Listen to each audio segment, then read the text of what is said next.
Vamos a otro tema. Controversia generaron los dichos del fiscal de Tarapacá, quien acusó que el paso fronterizo presenta vulnerabilidades pasadas las 6 de la tarde.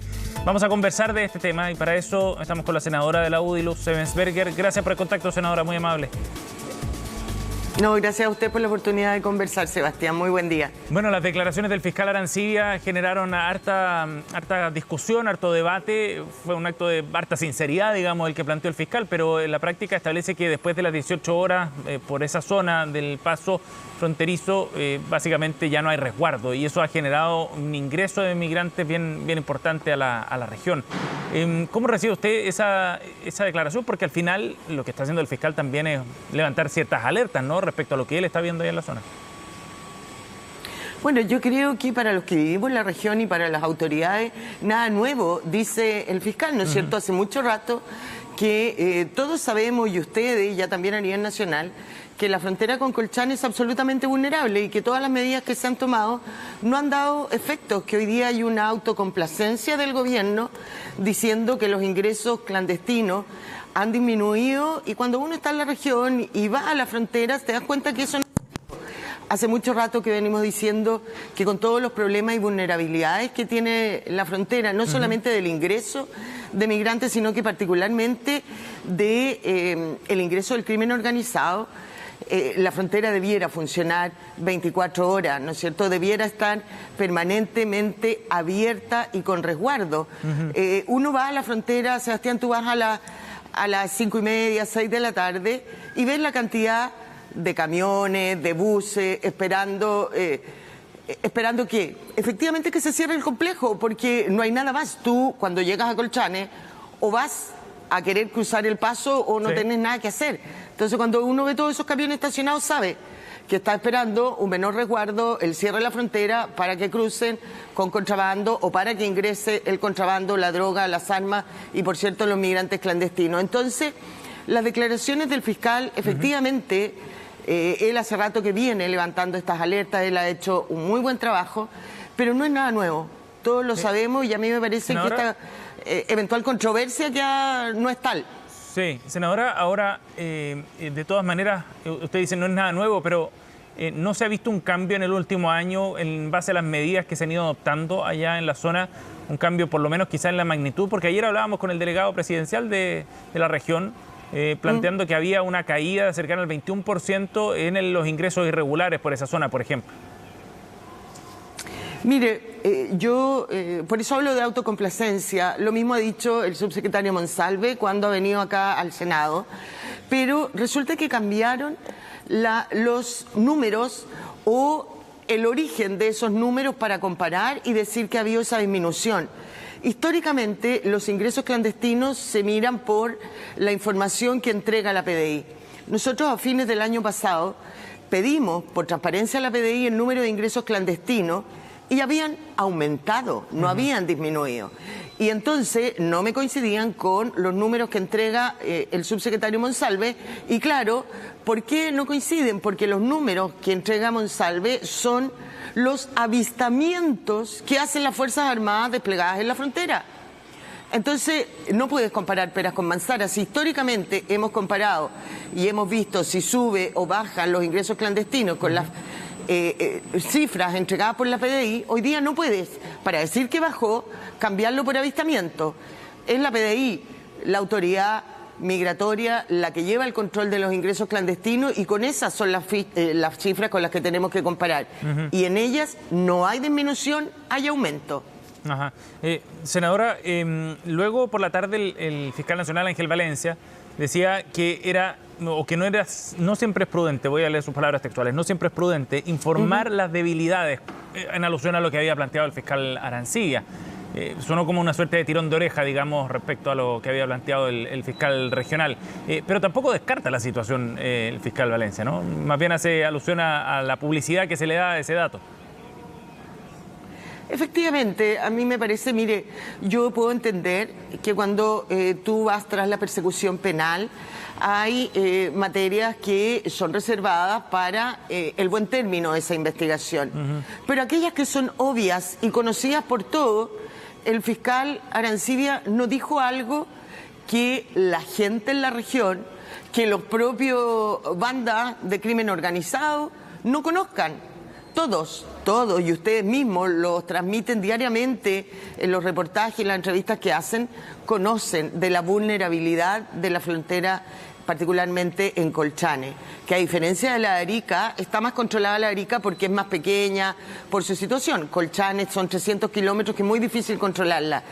Y cuando a eso tú le sumas una política migratoria que más que desincentivar la migración clandestina, la incentiva, cuando tenemos una ministra que ha dicho que todos aquellos que han hecho el control biométrico, todos aquellos migrantes clandestinos que hayan realizado el control biométrico y no tengan antecedentes penales, estamos hablando de cerca de 150.000 personas, van a ser regularizados.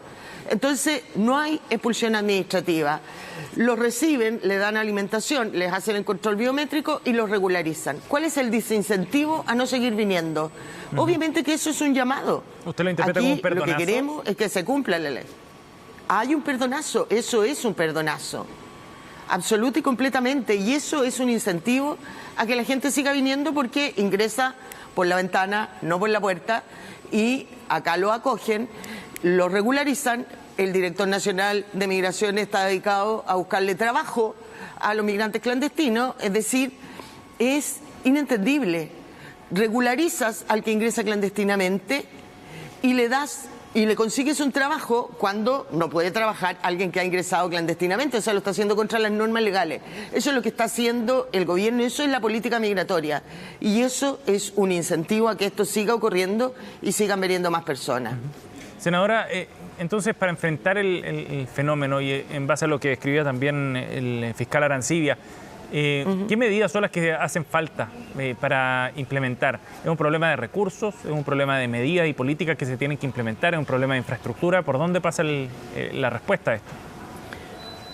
Mire, yo creo que uno debe reconocer, este gobierno ha invertido en la frontera, pero han sido ineficientes las medidas cuando paralelamente haces esta especie de perdonazo, ¿no es cierto? Porque además de la inversión en recursos, debe desincentivarse, deben haber expulsiones administrativas, el ingreso clandestino debe tener una sanción.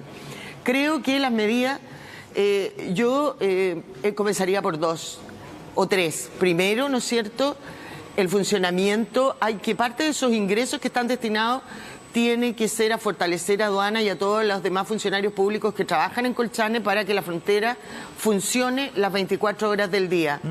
En segundo lugar, creo que hay que proceder a hacer expulsiones administrativas, es decir, que el ingreso clandestino tenga una sanción. Y tercero, yo comparto con que se estén mejorando y haciendo zanjas. Yo creo que ya llegó la hora de buscar alguna infraestructura física, valga la redundancia, que impida el ingreso y también la comisión de delitos, como son los delitos que siempre han sido altos en la región de Tarapacá, que es el robo de vehículos, ¿no es cierto?, y que salen por la frontera hacia Colchane. Bueno, el gobierno lo que ha dicho es que efectivamente se están reforzando esas zanjas, pero con el objetivo de frenar el tráfico de vehículos robados, fundamentalmente.